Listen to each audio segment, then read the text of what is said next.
played the boxing game. And what this speaks to, and this is a boxing show, boxing is fundamentally exploitative. I get this as a fan. It's a guilty pleasure. I get it, right? And usually it's fans and networks exploiting fighters, right? We say, we want to see you in blood and guts fights, which risks their health for the rest of their life to entertain us. But here's what's crazy to me about a fight like that. And I remember, when I'm a little kid, Sugar Ray Leonard wins the gold medal. And then you blink, he's fighting Benitez for the title. Then he's fighting Durant twice. Then he's fighting Hearns. It didn't take 100 years to make the fight. But what's wild about something like this is a real super fight, and I said this on the broadcast for Crawford and Canelo, can't be promoted into existence. Right. What a real super fight is, the dust settles in an era, and there are two dudes left standing. There's Ali, there's Frazier, there's Leonard, there's Hagler, there's Mayweather, there's Pacquiao. That's a super fight, right? There's Crawford, there's Canelo. Those are two big fighters of the era. This type of fight, this could easily be at the end of an era, because Teo might be a dude left standing and Shakur could be the dude left standing, right? I agree. Are you training to do something to not just beat Shakur, but to beat him in grand fashion? And when I say grand fashion, I mean going for the knockout. Well, I think that the whole thing is the Bible of boxing really is that if you look for the knockout, you won't get it. I think really it's just all about setting the good pace early in the beginning rounds and then going from there. We have going for us when a person underestimates you. That's lovely. And that ain't the only thing he's underestimating.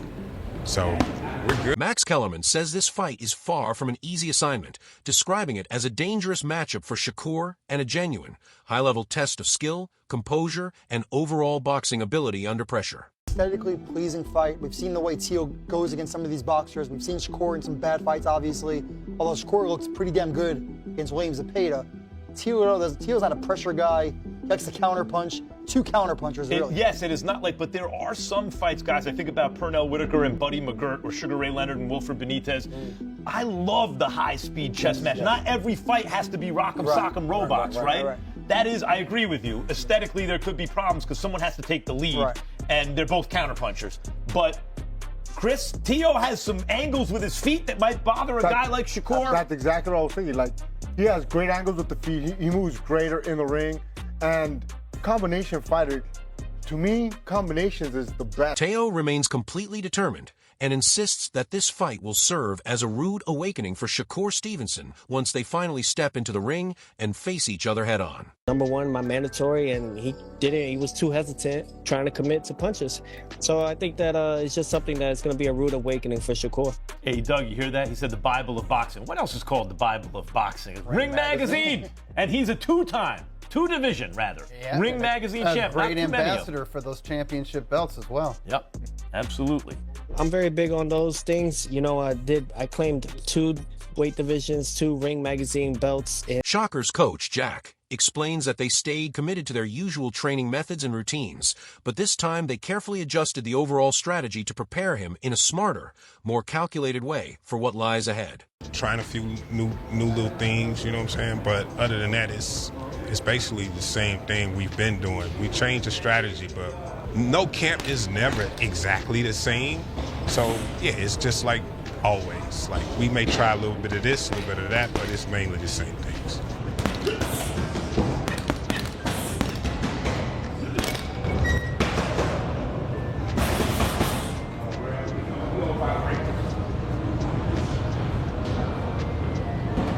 One of the best things we have going for us when a person underestimates you. That's lovely. And that ain't the only thing he's underestimating. So we're good.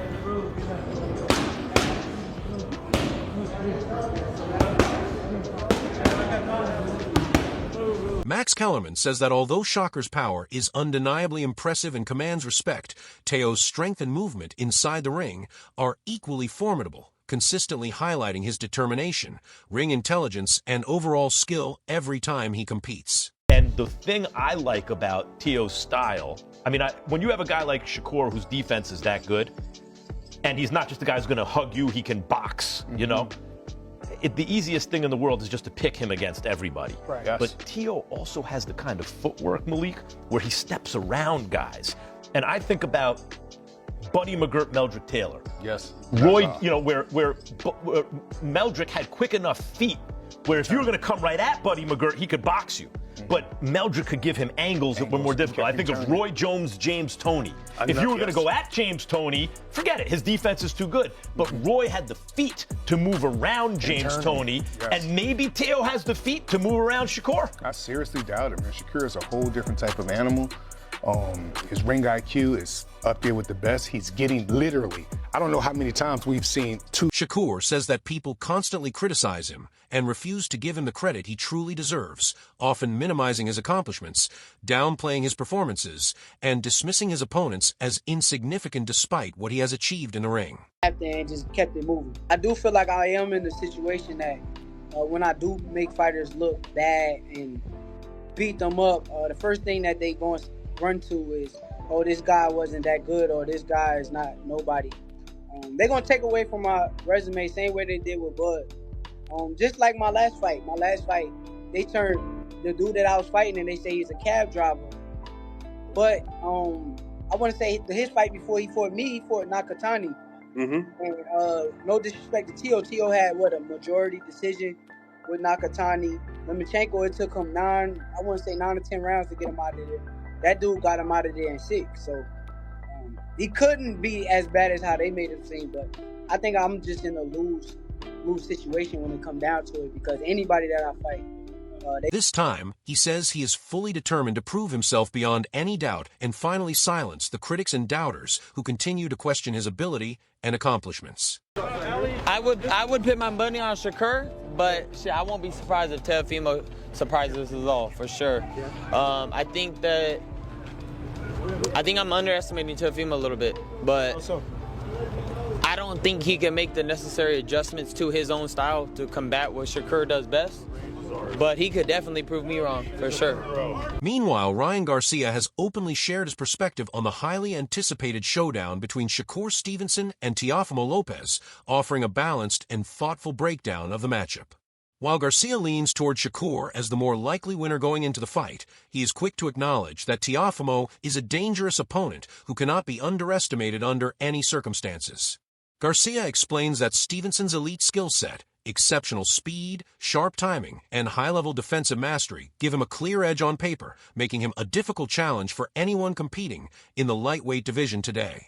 However, he also admits that Lopez brings serious power, relentless determination, and a proven ability to adapt inside the ring, which makes the fight far less predictable than many expect. Garcia emphasizes that at this level of boxing, outcomes are often decided by the smallest margins, precise timing, and brief moments of opportunity that can shift momentum instantly. Even a fighter viewed as the favorite must remain extremely cautious, because a single well-placed combination, unexpected counter, or smart tactical adjustment can completely change the course of a bout. For Garcia, this matchup represents a fascinating clash of contrasting styles, where Stevenson's technical brilliance and discipline collide with Lopez's aggressive offensive versatility and explosiveness.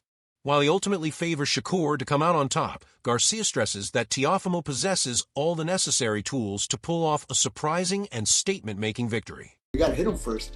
And Shakur Stevenson, the way he's positioned, the way his back foot's there, and then you see him comfortable, and he's, all right, this is my shot. And you throw it, he just rocks back, or he has that back foot, just steps back, and he has a long reach, so he just counter punches you. And that's part of the game. You get hit and not get hit. And Shakur Stevenson does it to the T. He perfected that since he was an amateur and Olympian, silver medalist, and now he's done it as a professional. You know, maybe not the whole world enjoys it, but the boxing, the pure boxing fan will maybe appreciate that. I know you tried to do it, and Shakur's undefeated at this point, but like, how do you beat a Shakur Stevenson? You know, I think how you beat a Shakur Stevenson, if I can go back and do something. Oscar Valdez recently shared his perspective on the upcoming fight between Teofimo Lopez and Shakur Stevenson, explaining in detail why he believes Teofimo has a legitimate and realistic chance to come out with the victory. Valdez places strong emphasis on Lopez's positioning, intelligent footwork, and his natural counterpunching instincts inside the ring. He explains that Teofimo effectively uses his back foot to stay balanced, create space when necessary, and step back at the right moments, allowing him to fully take advantage of his long reach to land clean accurate counters. According to Valdez, this approach enables Lopez to engage opponents while absorbing punches without taking unnecessary or excessive damage, a skill he has carefully developed over time dating back to his amateur career and reinforced through his Olympic-level experience. Valdez also points out that while pure boxing fans may not always appreciate or fully understand this style, it remains a crucial and often overlooked part of Teofimo's overall game plan.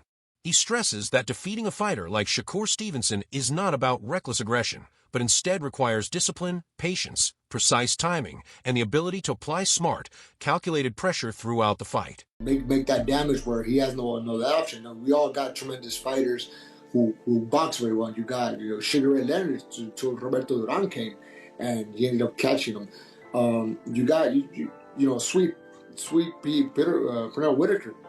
He was an amazing defensive fighter till Zurdo Ramirez came in and beat him, and other fighters. So everyone, I think time will tell what type of fighter, but I would say a pressured fighter. Maybe someone like Pitbull. We know Pitbull has had some losses with guys who are even less defensive fighters than Shakur Stevenson.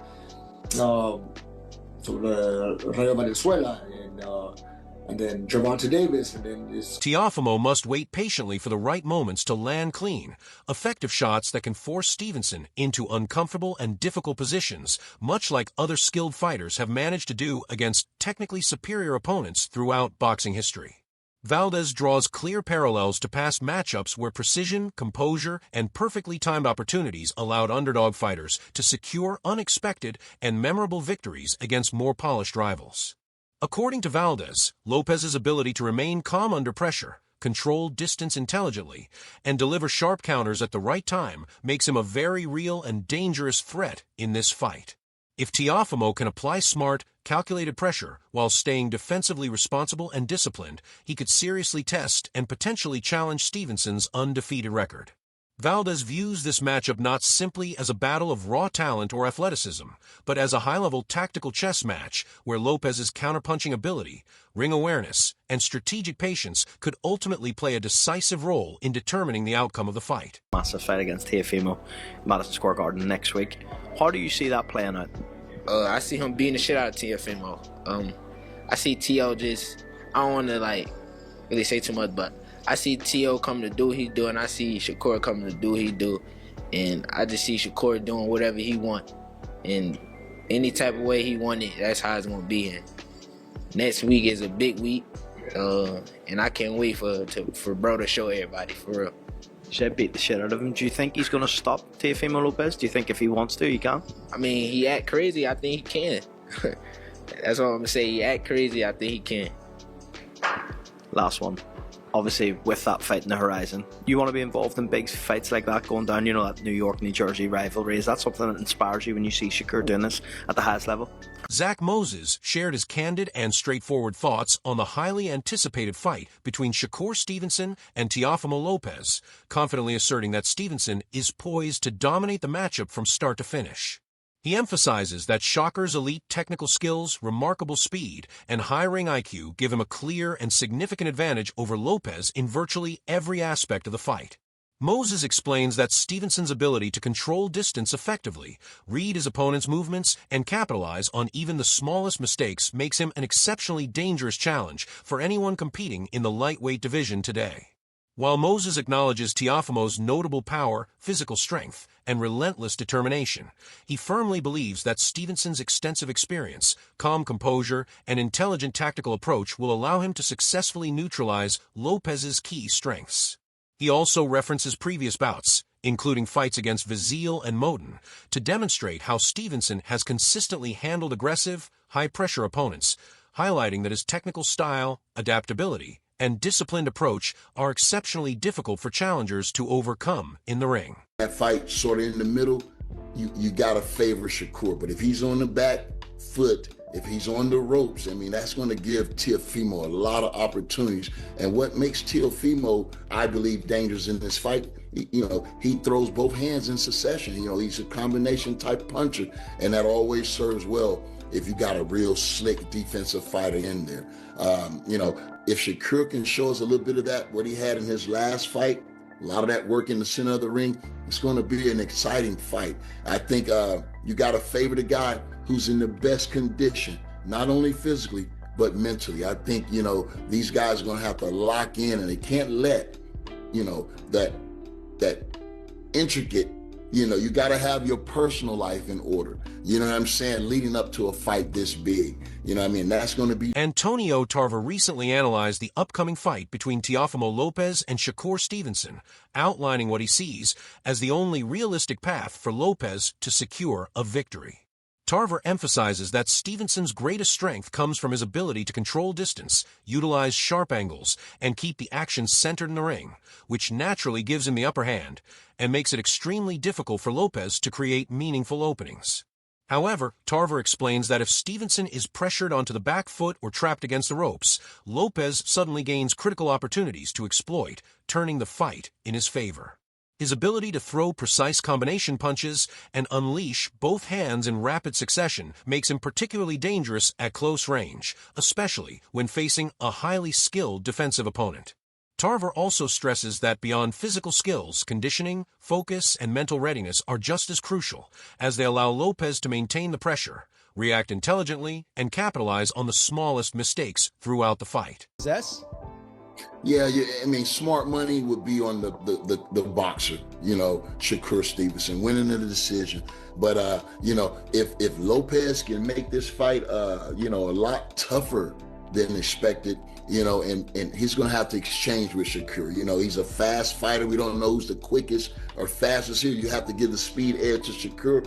But if Lopez can punch with this fast guy, make him a little bit cautious and a little bit leery of what's coming back, that serves him well. But Teofimo is one of the best conditioned fighters out there. If this fight goes late, you can expect him to be pushing forward round 9, 10, and 11 if it goes late. Yeah, a big question is always like what Teo is going to show up. And like when everyone's counted out Teo, it's actually been the times where he's like upset people, like against Lomachenko or against Josh Taylor.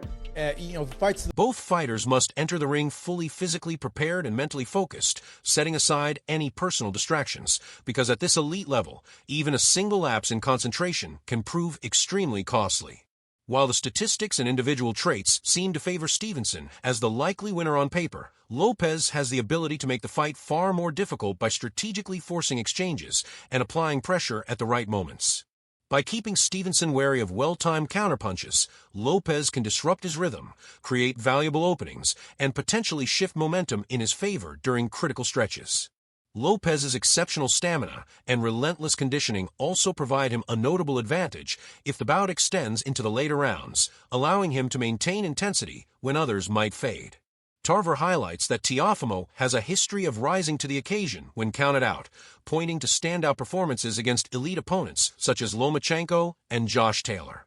If Lopez can effectively combine his raw power, precise striking, and unwavering resilience, he stands a genuine chance to challenge Stevenson's dominance, turning this matchup into a fascinating and unpredictable clash defined by skill, strategy, and sheer willpower. A professor of the sweet science, you may say. And it's not like Teofimo has a William Zepeda-esque style. He's not just going to be front foot, volume punching, eat punches to give punches. That's not how he's going to fight. He is going to try to go boxing IQ for boxing IQ with Shakur, but I assume do it more on an offensive front foot pace than trying to goad Shakur to walk to him. I mean, it might be the best option for Teofimo if he could get Shakur to be front foot and offensive because of maybe the deficiencies Shakur has on the front foot. We haven't really seen him be a dominant front foot control center fighter. But this is why I'm hoping, again, knock on wood, we don't get like a defensive standoff where we're both feinting and no one wants to take the lead foot and both guys want to play counterpuncher. I think that Teo can do both better than Shakur can do both. I think Shakur is probably the better defensive to offensive fighter. I think Teo could probably... Wade Plemons dives deep into the dynamics of the highly anticipated showdown between Teofimo Lopez and Shakur Stevenson, highlighting Stevenson as a defensive genius and a true maestro inside the ring. According to Plemons, Stevenson's ability to seamlessly turn defense into offense sets him apart, establishing him as a modern professor of the sweet science who reads punches, anticipates movements, and exploits openings, converting opponents' aggression into counter opportunities. Plemons emphasizes that Stevenson's approach is not about absorbing punishment or relying solely on volume. Unlike fighters who prioritize relentless front foot pressure and aggression, Lopez will likely focus on matching boxing IQ with precision while maintaining an offensive front foot pace. Plemons suggests that if Lopez can force Stevenson to lead and operate from a front foot, it could expose potential gaps in Stevenson's ability to aggressively control the center of the ring. Lopez's versatility in switching between defensive, counterpunching, and offensive pressure might give him an advantage in adapting to Stevenson's movements, as he is not simply a front-foot volume puncher who absorbs damage to deliver shots. Instead, Lopez aims to engage Shakur intellectually in the ring while executing an offensive rhythm that challenges Stevenson's positioning. Plemons adds that while Stevenson is likely the superior defensive-to-offensive fighter, Lopez may be better at fluidly switching styles and creating opportunities. However, the challenge remains significant, as Stevenson's defensive mastery combined with his ability to transition into offense makes him extremely hard to penetrate. Lopez must carefully entice Stevenson into positions where counters can be exploited, requiring patience, precise timing, and flawless execution, as any misstep could allow Stevenson to regain control instantly. Ultimately, the fight is shaping up as a highly tactical battle between two elite fighters, where Stevenson's defensive brilliance and countering ability contrast with Lopez's offensive versatility and adaptability, creating a matchup that tests strategy, timing, and ring intelligence at the very highest level. He's talking about, I don't know. There could be a number of things he's talking about. Low blows, rabbit punches, rough clinch work, raking a forearm. I don't really know what he's talking about, but that's hilarious. He's just coming out and saying it. This is when Darren Till was telling Tommy Fury if he started losing the boxing match, he would kick him in the head. This is the same kind of energy, dude. Yeah, hey, listen, I might just do something illegal. Basically, when you see a fighter like him, it is not illegal to do certain punches and throw certain punches or hit certain areas. It's not, as long as it's not below the belt line. Is that true? Are you saying hit him in the back of the head? Yeah. Yeah, I was gonna say, what are we talking about? You can't. I'm gonna punch him in the back of the head. Huh? You can't hit behind the head. I mean, no, I know. There's rules to it. Back of the head, you can't hit nobody in the back of the head. Just saying, That's it for today's video. So make sure to stay tuned for more updates, insights, and breaking news. Until next time, keep watching, stay informed, and don't miss what's coming up next.